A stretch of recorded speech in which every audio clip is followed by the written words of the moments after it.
character can be easily dove. With that being said, we're walking through the game. 5 seconds. All right, let's jump right into this, boys and girls. Game number 2 is about to begin as we hit the land of dawn. It's going to be Echo versus Onic. Oh, already. That aggression early on, Sanji gonna have to back off here, but still, I mean, kind of what we expect. Now, my biggest question for you here, Dave, is how do you think that matchup in the jungle? The matchup in the jungle, it's Chao versus Hayabusa, right? Hayabusa's not gonna kill a Chao. At the same time, Chao is gonna be kind of hard to kill Hayabusa, right? If Hayabusa didn't want to kill. It's all, I don't think Hayabusa's gonna target a Chao, neither Chao probably gonna target a Hayabusa in the team fight. Most of the time, we're probably gonna expect Kairi onto the goal lane, try to target a Benny QT, because that's what Haya does best. Even at the EXP lane, if you trade on the side lane with a Haya jungle, you're actually gonna be losing because Haya, now with a losing HP side lane, they can come to either side and take a free kill. Okay, so what does that mean? Like, if we're talking about resources in Onic's particular position, are they just going to keep focusing the gold lane? Because I do feel like at the end of the day, mid lane control is going to be key for both sides. Yeah, here we go on the bottom side. A little bit of trade already. Oh, Kairi did, okay, he didn't have the level 4, unfortunately. Uses the shadow kill on the minion. I think it was, he thought he would have it, and the timing would have been perfect, but unfortunately, it just didn't work out for him. Literally 0.5 second difference there. A literal 0.5 second difference. But so far, just a lot of engagements on that bottom side, and Benny QT kind of struggling in this lane. No, I gotta say, in the early game, you saw how much support Yaoi is giving to the bottom side. Make sure Benny QT have an easy time. Because they expected Hayabusa to gank the bottom lane, right? And sure enough, Hayabusa came to the goal lane, visited, unfortunately, a little bit of misplay there and have to dash away. But dude, this already shows you how much focus will be put on the bottom lane. First turtle coming up, and it seems like Team Onic is making a setup. They are just mirroring each other really, really well. A lot of pressure on that top side, but Turtle's being taken by Call TZ. I'm not sure they're going to do anything about it. Yep, Black Dragon form committed. Real world mid lane 2. There's Farson with the feathered airstrike, and Kairi sweeps in, takes the turtle from the hands of Carl TZ. There's the way of the dragon. They're going to be looking for Keyboy. They push him back further. Flickers out. Keyboy survives. Oh my goodness! Never mind. Yaoi with a play. First blood going over to Echo.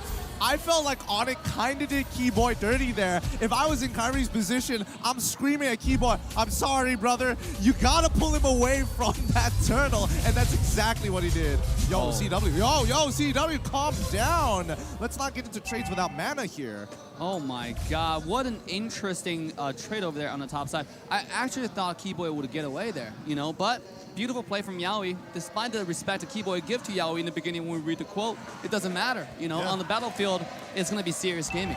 Not only that, but the fact that Kairi went in and took that turtle from the hands of Carl TZ, this is kind of what you can expect when the Hayabusa is played. There you go, Carl TZ with the wave. The dragon will be looking for a kill here. Sanji going to be in trouble too. Keyboy still quite low. Yaoi falls. Do they chase in Sans though? Benny QT's there. He's going to be unleashing. The damage is there as Sans now falls into the river. I hate it. I hate it when Benny QT does that. It feels like he's baiting his team out, and then all of a sudden it's like, don't worry, I'll get the gold back. I'll make it worth your time. Wow. I always do it. But Benny QT currently ranks first in terms of KDA. Man's got 10.4 KDA. How does he do it? 10 kills per game, right? That's what KDA means, right? That's the ratio. This guy, I mean, if you get 2 deaths, that means you're getting like, what, 20 kills that game? I mean, this is M4 stats right here. It's not even real. Speaking of not real, bottom side. Might be charging up once again. Yaoi gonna find Keyboy. Can't get the stun that we was looking for. You're gonna have to back off for now. Also, Sans making his way to the bottom lane. They might be looking for a play here if they can, but Echo Philippines gonna know what's up. They try to retreat here. They know Keyboy might be looking for that divine judgment. They're gonna go ahead and give up part of the turret here. He's gonna get stunned. Yaoi could be in trouble. Still gonna focus on it. CW looking to get the turret. They hold on for it now. Spirit not gonna connect here. Yaoi now charging up, but the way of the dragon, Kairi took the turtle again, but eventually goes down, is punished, and on the bottom side, Benny QT and Yaoi in trouble. It's CW with a massive play, and Yaoi can't get away from that as Onic Esports grabs multiple wins cross map. Still gonna be working. Here's Carl TZ, CW bobbing and weaving. Carl TZ taking too much, gets stunned. What a play from CW! He's so nuts. He's so hot right now. What an adjustment from hitting Benny QT to switching targets to know that he'll penetrate him perfectly through Yawi to kill Benny QT, outplaying Carl TZ. What more can you say about CW? What an absolute beast. What an absolute beat. This must be a Moscow dream, a paradise. I mean, like, you don't expect Moscow to do this well. I think this is the second time Moscow got ever picked on the M4 stage, and it did so well, and such a brilliant pick, because we talk about it's the only character that can rival carry in the late game, and it do so well against all the engages coming out from the side of Echo. Now, this character already has so much items. Look at CW, right? He's at 202, and if this scales even further, it's gonna be so scary for carry. Let's take a look. Kyrie is ranked first in gold per minute with 773 gold. Just massive achievements here for Onic Esports members. Like you mentioned, it's scary for carry, but hold on, it could be scary for Sanford. He goes in! Sanji able to get CW, but Sanford will go down in the jungle. Kyrie's still on the hunt, but can't find Sanji. Yawi gonna jump in. Do they engage? Keyboy looking for a divine judgment play, but can't find it. They call it off. Huh. Interesting. I'm surprised Keyboy didn't want to go for the counter engage here, but look at the side lanes right now. Kyrie already has the first initial push, so I'm guessing that they wanted to get a turret off of this. If not, I would have been I don't know. I can't say for sure that they can get the kill onto Yawi there, and there is still flicker from Keyboy, but I doubt the damage was there, so hopefully we'll see something else. Go ahead and pull Carl TZ here, looking for the kill. He's gonna get out with the Jikundo. Able to survive for now. Turtle is up here. It's gonna be crucial how they do this. Everybody having the ultimates here. Sanford does not have that Black Dragon form. He's gotta be careful. The initiation is gonna be there. They're gonna buy some more time. Right now, both pushing and pulling. Kyrie just gonna go grab his buff. All right, so they go for the reset here. Oh man, I really need to know what Sands has in terms of items. How much damage does he really have? And it's only 7 minutes into the game, 20,000 overall team goals. So I'm assuming that it's one item and a half here? Just an estimate, just an estimate. Here we go. Another 5-on-5 at the Turtle. Right now, half health. Carl TZ trying to get in range. Got to get the vision. There's the Black Dragon form. Sands responds with the real world manipulation. Yawi goes in. They find Sands. Kyrie on the backside. Carl TZ quite low. CW finding Carl TZ. And it's another turtle secured. Yawi has to get out. Kyrie looking for another as he finds Sanford. Wow. Oh, wow. CW, I don't know what to tell you. CW is making Moskov look more and more meta. The more games he plays on it, the longer this game goes. Just pull up the highlight reel. It's CW's game right now. Now, what's the talking point today? We had versatility versus volatility, right? Yep. I mean, look at this. We have Melissa today. We have Moskov today. We have so many different characters showing up that usually doesn't show up today. Oh, here we go, Keyboy. You're going to go ahead and pull Carl TZ here, but he's quite tanky himself. Not going to go down just yet. Onic Esports though, but look at the bottom side. Kyrie, 1 versus 2. Make it 3 as Sanji's there. He's going to be taken down as Sanji grabs the kill. But at what cost? That's what I like to say it, right? And I think it's worth it, because if you shut down Benny Qt's farm, stop him more and more, it's only going to make CW farm more. Speaking of that, CW trying to unleash here. Carl TZ going to be in trouble. Way the Dragon's trying to disengage. Can't find the kill as he falls. Sanford could be in trouble too, but Sanji helping him disengage. Gets the stun off, and still Onic Esports pressing every part of the map here. Wow, I don't know. CW's micro mechanics are kind of disgusting. That Spirit of Destruction has a slight bit of a slow, and that was more than enough to slow down Carl TZ so he couldn't close that distance and hit with that third hit of the Jikundo. But well done all across the board. Onic is feeling it right now, and if they keep up this momentum, Echo is not going to be able to recover. oh, look at the Moscow attack speed. This guy's going in full attack speed at this point, right? With Inspire? Yeah. Dude, by the way, for those who do not know, Moskov got a buff where now the penetration is 100% damage, right? And it all proc attack effect.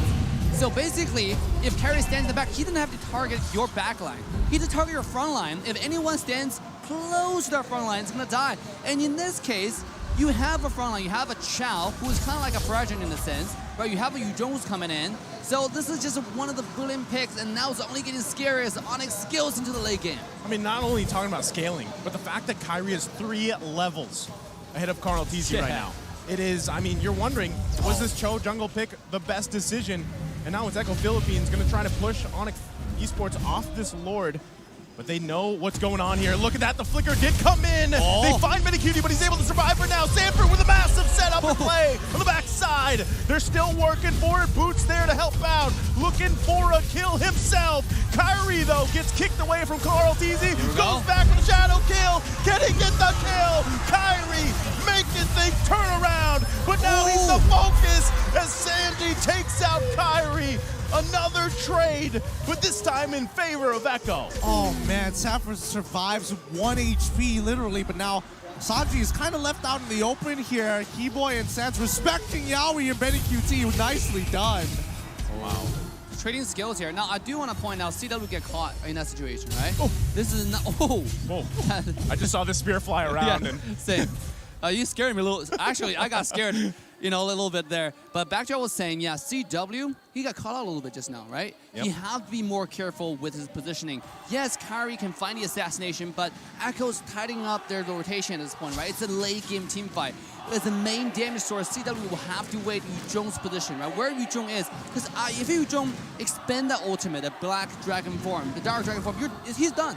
Then you can jump in and do the damage. Before that, if he shows anywhere, that can spell doom for the side of Onic, right? It's really the time to stay patient and stay calm. I want to dive a little bit more into this because, again, if we're talking about Sanford, I think the one ability that pulls it all together is this Petrify, and Onic need to be extremely aware of this, but let's see, Yaoi. Yaoi gonna go in, finding the mark that he's looking for. Boots getting punished here. And again, the strength of this Kufra pick, you can't hear him in the bush. Late game carry. You know, that's what we're talking about. This is actually the Valley game of Watch, right? Yeah. You just can't ignore the carry damage late game. Here we go. The lore fight. This is a 5v4 now with Hayabusa making his way into team fight. The concealed play gonna come in. They find the Divine Judgment. Sanford, he's solo. Finally gonna take it out. CW unleashing. Can't get the immortality. Gonna miss the spear. But Keyboy falls. Another trade. Onic Esports still holding on for this Lord. Oh my goodness, I can't believe Echo is slowly just playing this war of attrition, etching back at it. CW, this is so dangerous. He's got to be careful here. Sanji there, gonna get spotted out. Lord gonna go ahead and reset for now, but just look at CW. The attack speed, the damage is massive. Carl Teasy's gotta respect it too. CW's gotta be careful on his positioning. They also need to wait for Keyboy to make his way here. We're back to the stalemate for this Lord. I mean, 12 minutes into the game. This is right now the battle for marksman, to be honest, right? Like, if whoever dies first, whichever marksman dies first on each side, it's going to have a huge disadvantage. Now, CW just now and Carry both stay alive. That's why the team fight never ended. It kind of ended, but also never ended, right? Because nobody want to go in anymore because they know how scary the marksman can be. And they're probably sitting at an equalized farm right now. So it all depends on who engaged better and who's the position better. Speaking of position, here we go. Another skirmish coming up. Well, they're going to be hunting still for CW here. They got the vision they needed. Oh! Hozclaw's also picked up by CW. Looking to get that sustain, but still, I think both teams waiting for the first misstep here as Kyrie went back to the base. Yeah, but I think this Lord is going to fall into the hands of Echo right now. I mean, Hayabusa has to go down bot side. They're going to lose in tier 2. So Echo is just putting them in a stranglehold right now. And if they get their hand, oh no, Yaoi. Yaoi, concealed play gonna come out, looking for two! They get a massive setup here on the backside of the Lord. And Sanford causing chaos, now gonna be focused on Sands. Kyrie still waiting patiently, might try to steal the Lord here. Carl Teasy knows he's there. They're gonna press him back, has the shadow kill and retreat. And this is looking like an Echo Philippines Lord. Boots, what are you doing, my guy? Gonna come down, Boots still trying to make something out of it. He gets Minicutie, but he goes down, but they're falling to the backside. Kyrie finds another. And now Carl Teasy gonna get cut off here. Sanji there as well. Sands and Kyrie. The flicker's gonna come out, way of the dragon to follow. Kyrie, can he look for Carl Teasy? As he does. The spear! But the spear's gonna miss. And now Sanji, wings by wings out.